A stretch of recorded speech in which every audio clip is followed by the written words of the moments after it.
interessante com uma autora, uma contista que recebeu vários prêmios em Portugal, que se chama Maria Judite Carvalho. Essa autora nasceu em 1900 e, se não me engano, 21 e faleceu em 1998. Ela não é muito conhecida no Brasil, pelo menos a primeira vez que eu tive contato com algum texto relacionado a ela deve ter sido alguns meses atrás, eu nem tinha tanto conhecimento assim. Mas hoje eu trouxe um conto dela que se chama Perplexidade e eu tenho certeza que vocês vão gostar muito e até tem interesse de conhecer mais obras, de conhecer mais contos dessa autora tão relevante em Portugal e que deixou sim um legado. A maioria dos contos da Maria Judite, eles exploram a questão do silêncio, dessas vozes, desses diálogos surdos, vamos dizer assim, das pessoas que estão num contato ali próximas umas das outras, mas que muitas vezes fazem com que o silêncio impere, mas o fato de não dizer nada não significa que muita coisa não esteja sendo pensada ou sendo dita a partir do silêncio. A gente está falando aqui, claro, que de uma linguagem bem metafórica. Então, eu vou fazer a leitura do conto. Depois que eu finalizar essa leitura, eu vou fazer algumas considerações. É um conto curto, até porque vocês sabem que ontem eu entrei em contato com vocês através dos stories, então sempre estejam acompanhando os stories, que eu falo, olha, eu vou fazer live, surgiu uma ideia e assim vai. Mas antes de começar exatamente essa análise, se você está assistindo agora pelo YouTube, não deixe de deixar a sua curtida, se inscrever no canal, que é o @professora Andresa. E se você está assistindo pelo Instagram, também curta, compartilhe, enfim, vamos aumentar a nossa comunidade de leitores proficientes. Então, esse canal, seja no YouTube ou perfil no Instagram, ele tem o objetivo de te incentivar a ler, ler com frequência e não só fazer uma leitura superficial. Você fazer uma leitura em que você seja proficiente, que você consiga aprofundar, que você consiga desvendar todos os mistérios das palavras e conseguir realmente perceber os múltiplos sentidos que elas apresentam e significados que estão ali dentro do texto. Então, esse é o grande objetivo. Vamos sim contribuir para que a gente tenha cada vez mais leitores proficientes, leitores que conseguem ir além. Esse é o grande objetivo e a minha paixão. É claro que já deu para perceber que é a literatura. Então, algo importante também é que no final de outubro eu estarei fazendo um desafio, que são os contos assombrados ou os contos de terror. Vamos aproveitar esse mês aí do Halloween, né, que é já no finalzinho do mês, e a gente vai fazer essa análise desses contos que abordam essa questão do terror, do mistério. Então, se você tiver alguma sugestão, envie pelo direct, que eu vou amar que você também possa contribuir, além do que eu coloquei na caixinha de perguntas dos stories. Então vai lá, contribua, dê a sua sugestão ou participe junto comigo, porque vão ser 5 contos de terror e eu quero que você esteja comigo aqui analisando de perto, ok? Então vamos lá, voltemos agora para a Perplexidade da Maria Judite Carvalho, autora portuguesa que merece sim ser mencionada e ser analisada e ser mais estudada. Esse texto em específico, ele trata de uma questão de um ambiente familiar, onde a gente tem personagens como a mãe, o pai e uma filha, é uma criança. E essa criança está ali assistindo a televisão. Eles estão nesse ambiente em que eles estão separados, vamos dizer assim, por ações diferentes, mas que claramente a própria Judite ela já deixa bem claro no texto o quanto já era comum que eles estivessem ali em silêncio, que essa solidão, né, essa coisa que inclusive na obra da Judite trata dessa questão da solidão como sendo um impedimento da felicidade. Ou seja, as pessoas estão próximas, mas ao mesmo tempo elas estão sozinhas, isoladas. Então, esse isolamento, esse caos, esses sentimentos negativos, eles foram muito trabalhados na obra da Maria Judite. Então, a gente percebe claramente também essas características neste conto que é Perplexidade. Então, eu vou fazer a leitura, depois a gente vai analisar algumas partes, espero que vocês gostem. Vamos lá. Perplexidade de Maria Judite de Carvalho. A criança estava perplexa. Tinha os olhos maiores e mais brilhantes do que nos outros dias. E um risquinho novo, vertical, entre as sobrancelhas breves. Não percebo, disse. Em frente da televisão, os pais. Olhar para o pequeno ecrã era a maneira de olharem um para o outro. Mas nessa noite, nem isso. Ela fazia tricô, ele tinha um jornal aberto, mas tricô e jornal eram álibis. Nessa noite, recusava o mesmo ecrã onde os seus olhares se confundiam. A menina, sentada no chão, olhava de frente com toda a sua alma. E então o olhar grande, a rugazinha e aquilo de não perceber. Não percebo, repetiu. O que é que não percebes? Disse a mãe por dizer, no fim da carreira aproveitando a deixa para rasgar o ruidoso silêncio em que alguém espancava alguém com requintes de malvadez. Isto, por exemplo. Isto o quê? Sei lá, a vida, disse a criança com seriedade. O pai dobrou o jornal, quis saber qual era o problema que preocupava tanto a filha de 8 anos tão subitamente. Como de costume, preparava-se para lhe explicar todos os problemas, os de aritmética e outros. Tudo o que nos dizem não é para fazermos que tudo o que nos dizem para não fazermos é mentira. Não percebo. Ora, tanta coisa, tudo, tenho pensado muito. E dizem-nos para não matar, para não bater, até para não beber álcool, porque faz mal. E depois, a televisão, nos filmes, nos anúncios, como é a vida, afinal? A mão largou o tricô e engoliu em seco. O pai respirou fundo, como quem se prepara para uma corrida difícil. Ora, vejamos, disse ele, olhando para o teto em busca de inspiração. A vida... Mas não era tão fácil como falar de desrespeito, do desamor, do absurdo que ele aceitara como normal e que a filha aos 8 anos recusava. A vida, repetiu.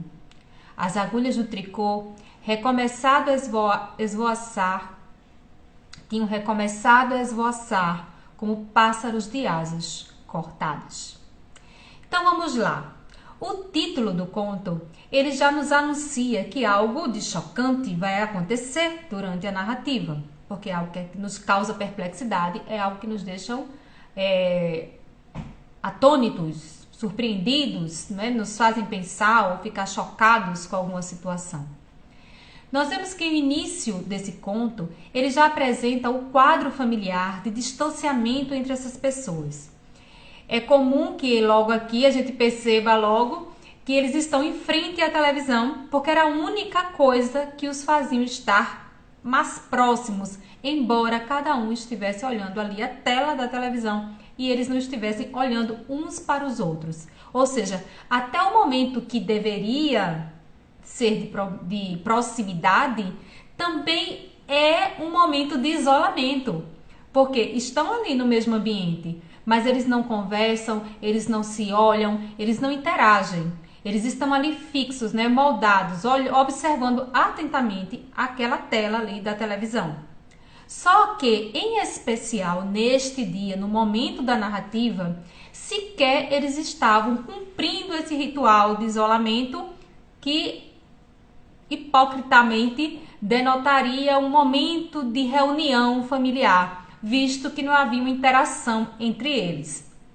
Só que a menina é aquela que fica olhando, é ela quem fica observando a tela, enquanto a mãe ali está no tricô e enquanto o pai ali também está envolvido com a outra atividade. Só que o que acontece, que eu quero que vocês percebam bastante, essas palavras que estávamos ali, mas era só um álibi, ele coloca abaixo, tricô e jornal eram álibis, né? É bem claro isso aqui. Ou seja, era só uma forma de cada um estar procurando se envolver com alguma atividade para justamente não deixar claro como havia uma insatisfação em estarem ali reunidos naquele momento, né, que deveria ser de troca entre os integrantes da família.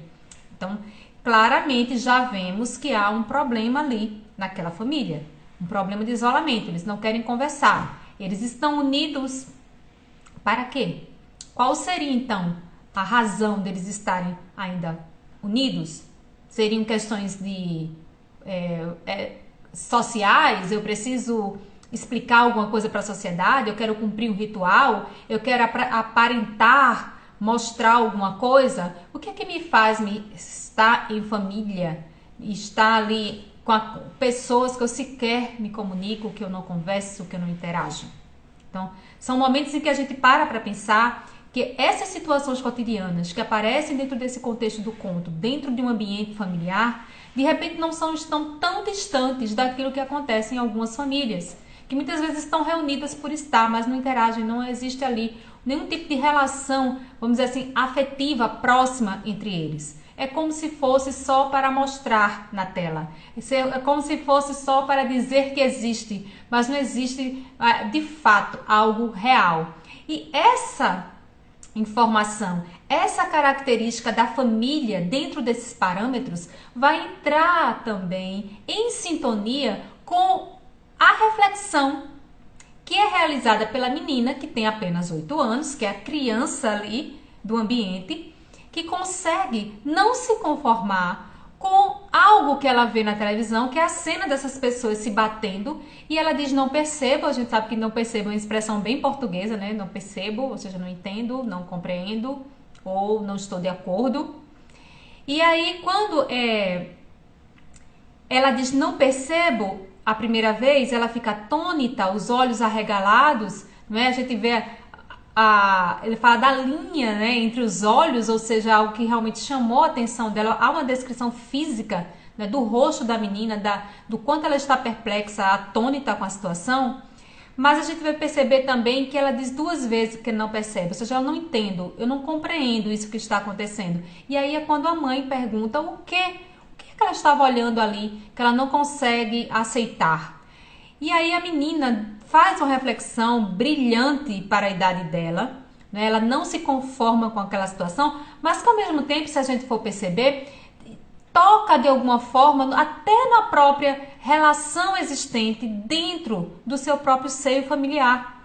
Observem que ela diz o seguinte, sei lá, a vida, disse a criança com seriedade. Então essa reflexão sobre a vida, diz como é que existem tantas convenções, tantos moldes, tantas regras sociais que nos dizem que nós não podemos bater, não podemos matar, não podemos roubar, não podemos fazer isso, fazer aquilo, mas essas mesmas coisas aparecem, por exemplo, aqui através da tela. Eu vejo isso acontecendo. Não beba, não faça isso, não faça aquilo, mas isso acontece. Eu vejo aqui na televisão, através de anúncios, através das imagens, dos filmes, isso acontece. Mesmo que seja dito que a gente não pode ou não deveria se comportar dessa forma.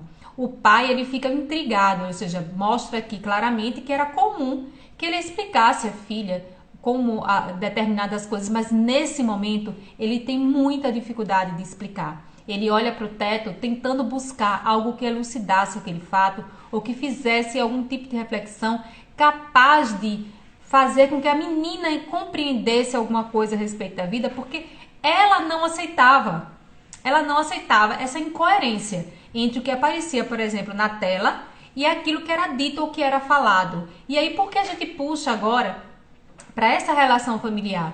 Porque é provavelmente isso que acontecia. De repente, aquele casal estava vivendo ali naquela família dentro de um aspecto mesmo do que é falso, do que é ilusório, do que seria bom para que os outros vissem, mas de que não era nada real para eles. Né, diante do quadro anterior em que não existia uma comunicação, cada um fazendo alguma coisa com álibi só para não, vamos dizer assim, dizer claramente que eles não estavam ali convivendo de uma maneira afetuosa. E essa questão que ele coloca aqui também, o texto apresenta, né, esse narrador apresenta aqui, que é um narrador em terceira pessoa, esse narrador aqui do conto. Observe que ele coloca assim, o pai dobrou o jornal, quis saber qual era o problema, ele se interessa por aquilo. Ele queria explicar, porque foi de súbito aquela reflexão da menina, e a menina disse tudo o que nos dizem para fazermos, para não fazermos é mentira. Tudo o que nos dizem para não fazermos é mentira. Eu compreendo assim, que essa frase ela é genial, né? Tudo que dizem para não fazermos é mentira, porque ela fala claramente dessa incoerência, dessa sociedade que se molda dentro desses preceitos de ideias, de coisas, não faça, mas acaba fazendo. Acaba se comportando da forma como muitas vezes usa o seu discurso para repelir determinadas atitudes e ações. A perplexidade não é só no texto o que a menina vê na tela, mas a perplexidade acaba sendo também a dos pais, de se perceberem dentro desse processo de hipocrisia. né? Que não faça, mas a gente está fazendo. E observe que coloca assim: ora, tanta coisa, tudo, tenho pensado muito. E dizem-nos para não matar, para não bater. Até não beber álcool, porque faz mal. E depois a televisão, nos filmes, nos anúncios, como é a vida afinal? Esse é o questionamento da menina, é a reflexão da menina diante da vida.